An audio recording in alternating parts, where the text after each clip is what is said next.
কোরআন দেখে কি ওইছে কি ছাগল কম কেন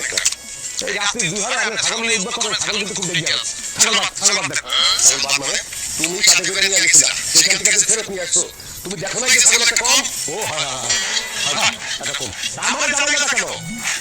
এই আমরা তো কষ্ট করলেন আমরা জানাই না ছাগল কি পয়দা আছে আমি তো জানাই তো কাল জানাই আমি পড়ছি তো করোনা করে দিই জীবনে কিছু জানাই আমি বলবো না আকিবা তো জানাই কথা শোন একটা কাজ দিছি সেই জন্য গতকালকে জরিমানা দিছি আর একটা ছাগল একটা হারা গেছে কয়দিন পরে তো দেখবো যে কোনো কিছু নাই যদি বলি তাহলে তো আমরা মাইক করে গেল আমি মাইক করে যে আসলে বিশেষ করে ভূমি লোক লাগে এই আশা করে আমরা আমি যেটা সহ্য করি ছাগলটা বোমা নাই সে সহ্য করবে না সে হয়তো অভিযান করছে সহ্য করতে আমি ভাবছি যে আসবে আরে আসে নাই অভিযান করছে এটা তার ব্যক্তিগত ব্যাপার সেটা আমি হস্তক্ষেপ করতে পারবো না জামাই তোমার এই ব্যাপারটা দায়িত্ব নিয়ে করা উচিত আছে আমার নজর তো উঁচা আমার নজর